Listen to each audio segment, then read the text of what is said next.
All right, guys, welcome back to the channel. Just got in from the lake, now I'm heading to work. But as promised, after the calibration video where I used the big motor versus the trolling motor, I would also do another one that somebody has asked for and said, what are the feasibilities of using your pickup truck? It is possible to use your pickup truck.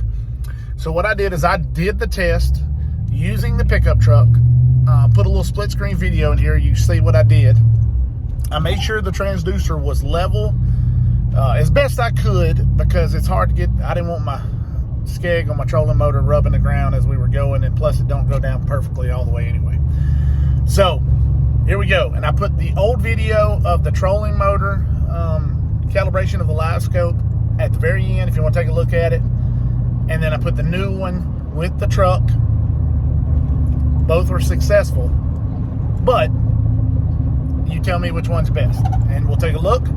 And here we go. All right, so what we did here is I set a camera up inside the boat, kind of show you what I did. You'll notice the trolling motor is leaning, but I did levelize the transducer as much as possible, so that way it believes it's in the forward position.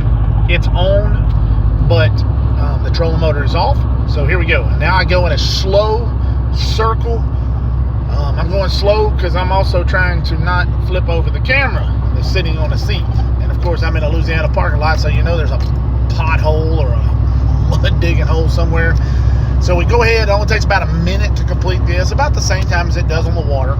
I'm actually in the parking lot for the area where I did the trolling motor. So I'm within 100 yards, so I got the same GPS, I can pretty much pick it up the same thing. So here we go. If you look at it, it is a success, but not very good. Let's turn the trolling motor on. All right. Let everything get going there. Takes a second sometimes. There it is. Once it grabs the GPS signal, it has grabbed the GPS signal. We're going to go to Calibrate Compass. We're going to calibrate. Remember how I do it. 90 degrees. That's perfect. I'm going to turn it on 2. And I'm going to, first of all, I'm going to hit this button. Remember, I hit this button as the constant on. Constant on. Begin. Now, let's see. I was going to use the old one. Decided not to.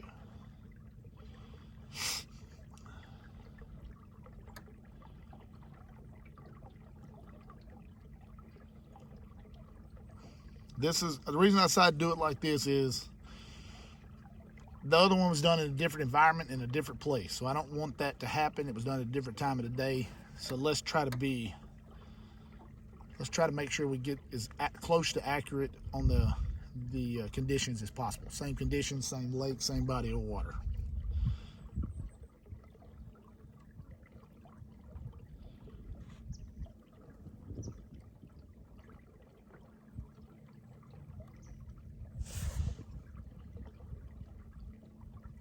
There we go. Spin quality is better. Magnetic environment is better. I say as a whole. I think the trolling motor just does a better, because it's when you do a better spin quality and combine with the magnetic environment, I think you're going to have a better, more successful when you average those two numbers out. That's the only way I really know how to do it, is average two numbers out. And I think the spin quality on the big motor just can't keep the circles as accurate as it can with that trolling motor turning. And so there's that test. I hope that helps. But the next test will be the trolling motor versus a parking lot. Now that's going to be a difficult task, because you're not going to be able to have controlled environments. I can't run the trolling motor on concrete. But guys, thanks for watching. Thanks for subscribing. Hit the bell.